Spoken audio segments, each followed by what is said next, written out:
Сань, ты расскажешь, что делаешь? Александр. Тюнингованный натяжитель. Новым дыжим. А старый куда? Металлом? Старый тоже покрасил. Покрасим? Затюнингуем, блядь. Скоро в продаже.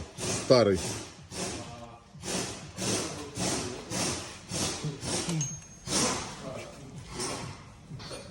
Ничего себе. Это плюс 10 сил Да. к автомобилю?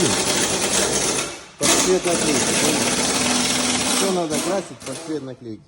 Цвет наклейки. Ага. Вот они, субаристы-то какие.